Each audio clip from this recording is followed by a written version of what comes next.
vous aimez cette chaîne, sachez que vous pouvez la soutenir financièrement en faisant un don sur sa page Libérapay. Le lien est dans la description. Sur ce, bon visionnage. Salut à tous, ici Gwen et aujourd'hui on va parler de Discord. Discord est un logiciel de discussion instantanée ultra populaire depuis plusieurs années, et ce pour la simple et bonne raison qu'il a réussi à fusionner tout un tas de choses qu'auparavant on devait faire sur plusieurs applis séparées. C'est un logiciel qui permet de reproduire le fonctionnement des forums communautaires, des groupes de travail collectifs, des petites discussions entre amis, des messages privés, du chat vocal, de la visioconférence.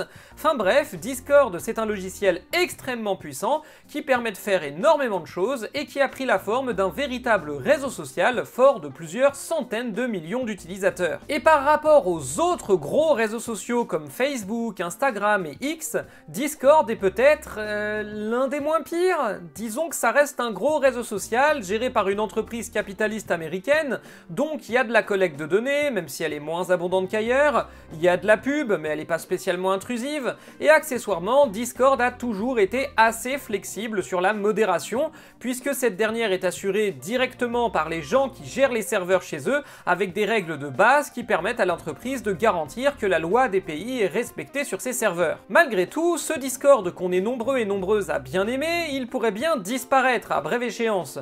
En effet, Discord applique la même stratégie commerciale que tous les autres géants du réseautage social. Étape 1, on crée un service de qualité qui répond à une demande existante. Étape 2, on lève des fonds colossaux pour maintenir une bonne qualité de service et faire grossir le plus possible la base utilisateur. Étape 3, une fois qu'on est devenu assez gros pour être complètement incontournable, on merdifie au maximum l'expérience avec de la publicité intrusive, de la collecte de données permanente et de l'insistance sur les abonnements payants pour enfin que le service soit rentable et que les actionnaires soient contents. Et actuellement, Discord est quelque part au niveau de l'étape 2, mais se rapproche de plus en plus de l'étape 3, et c'est à noter, le service n'est toujours pas rentable, donc il faudra bien qu'il se merdifie à un moment. Autre problème, comme tout sur Discord est ultra centralisé, si un jour un État, au pif les États-Unis, demande à Discord de censurer ses propres serveurs en fonction, par exemple, de l'appartenance politique de ses membres ou d'autres trucs, Discord n'aura pas d'autre choix que de s'y plier. Tout ça fait qu'on pourrait vouloir trouver une alternative à Discord, mais trouver une alternative à Discord, eh bah, c'est compliqué. Parce que comme je l'ai dit, Discord est un outil extrêmement puissant et vous pouvez faire plein de choses avec.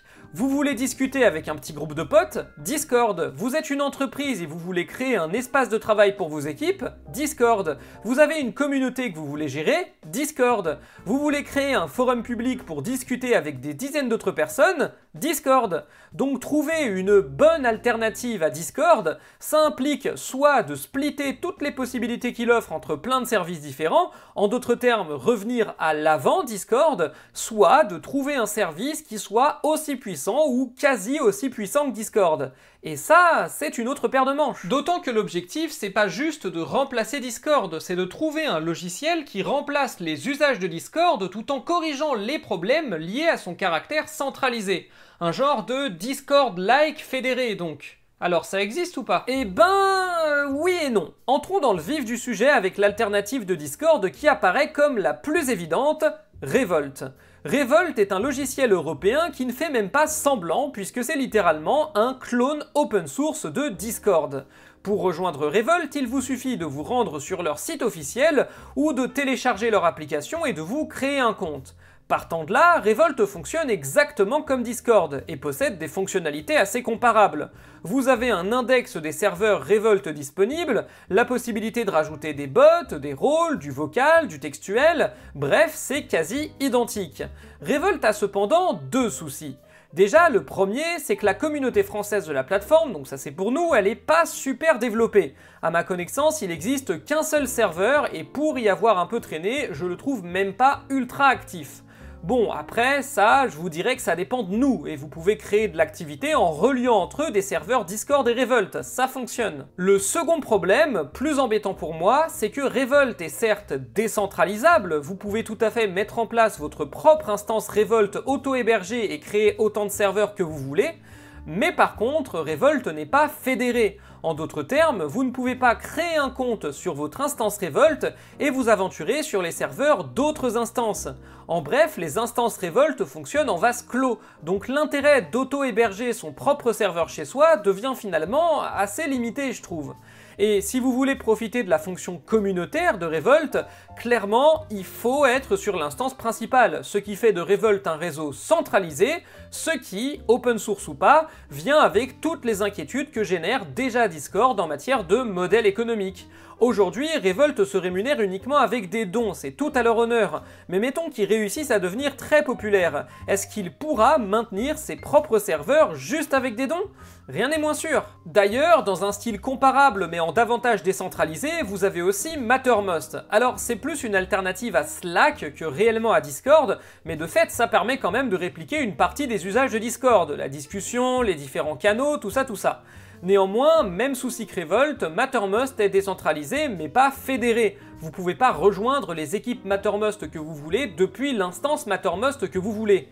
En fait, c'est pas mal pour la partie gestion d'équipe de Discord et donc de Slack, donc pour des activités professionnelles, mais pas trop pour la partie réseautage social. Ensuite, une autre alternative un peu évidente, puisque c'est ce que Discord a remplacé en grande partie, ce sont les forums.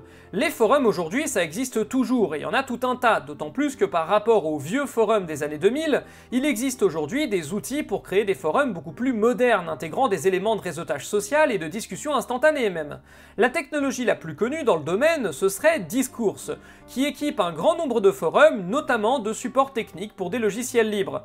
Par exemple, la distribution Linux Solus passe par un forum Discourse, idem pour la distribution serveur Whyunohost, vous avez aussi un forum Discourse, pour Discourse, et vous avez aussi des trucs un peu plus thématiques. Tiens, par exemple, il y a un forum Discourse Doctor Who. Du coup, c'est pas mal, mais ce qu'il faudrait, ce serait une appli qui permettrait de fédérer tous les forums Discourse sur lesquels on est inscrit, un peu comme si c'était des serveurs Discord. Et ben figurez-vous que depuis cette année, ça existe. Discordkey est en effet une application pour ordinateur, smartphone et tablette qui permet précisément ça, fédérer tous ces forums Discourse un peu à la manière de serveurs Discord. En plus, vous avez aussi la possibilité de chercher d'autres forums Discourse dans un annuaire, même si tout n'est pas référencé.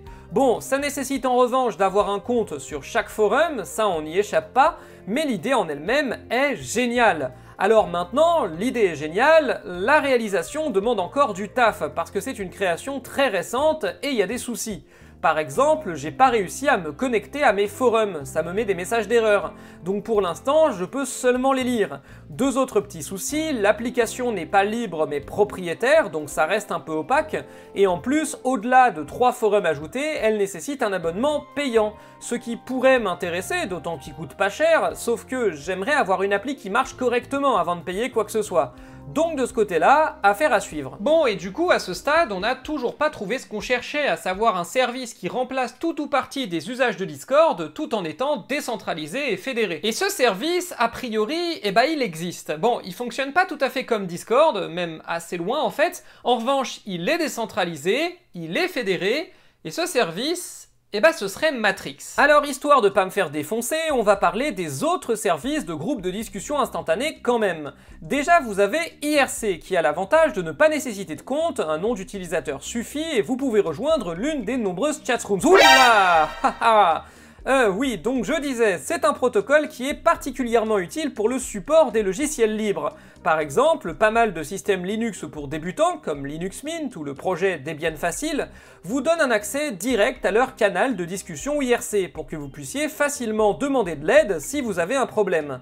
Maintenant, pour moi, IRC ça reste quand même assez rudimentaire et limité à de simples canaux de discussion, et il ne dispose pas, à ma connaissance, de la possibilité de faire du chat vidéo ou audio. Ensuite, il y a le célèbre XMPP, qui est déjà davantage complet. Je trouve qu'il est un peu plus facile d'avoir accès au salon de discussion où il y a du monde, même si, je trouve justement qu'il n'y a pas tant de monde que ça.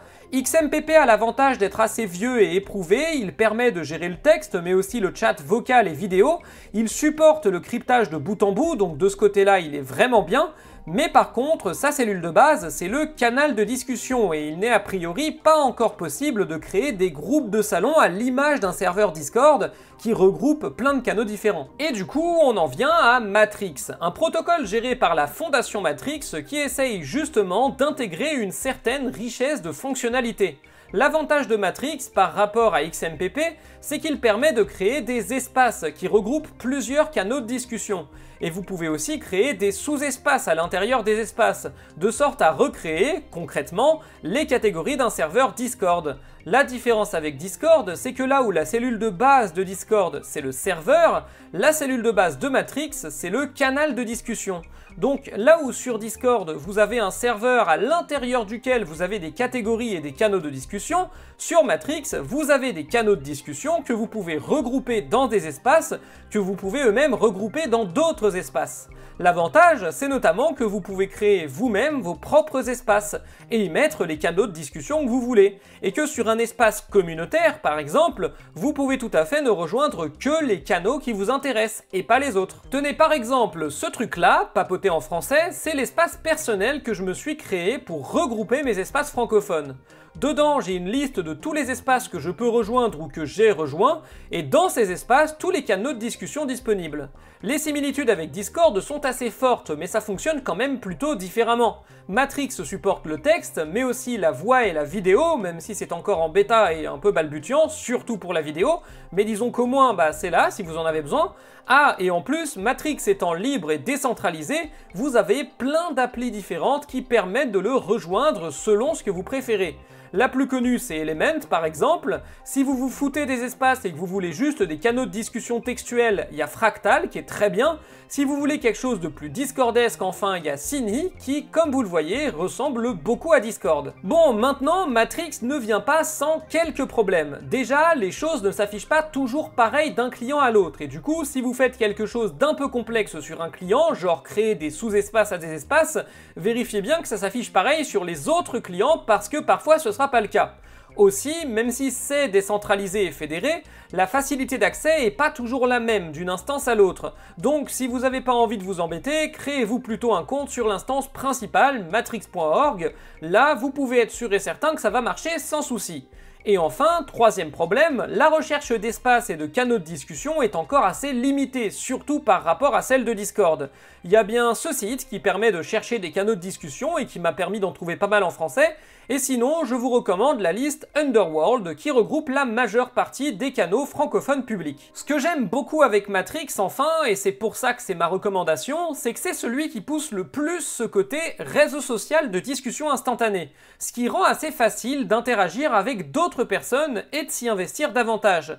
De tous les services que j'ai cités jusque-là, c'est le seul sur lequel je suis vraiment resté. Et pas juste pour faire des tests, mais pour papoter avec plein de gens de plein de sujets différents, comme je le fais déjà avec Discord. Donc en conclusion, à fonctionnalité égale, la meilleure alternative libre à Discord, ce serait Revolt, qui est un clone open source de Discord. Mais Revolt n'est pas fédéré et reste donc essentiellement centralisé, ce qui l'expose au même risque que Discord. Une fédération n'est pas impossible un jour, vu qu'après tout c'est possible d'auto-héberger son serveur Revolt, mais a priori c'est pas encore prévu. Et en attendant, la meilleure alternative me semble donc être Matrix, qui est un poil moins simple d'accès que Revolt, mais fonctionne quand même très bien. Accessoirement, il bénéficie d'un développement actif et d'une communauté d'utilisateurs développés qui ne vous donnera pas l'impression d'atterrir dans le désert. Comme ça, si Discord commence, comme on peut le craindre, à merdifier son expérience, eh ben vous saurez où aller. Sur ce, moi je vous laisse, et à la prochaine tout le monde!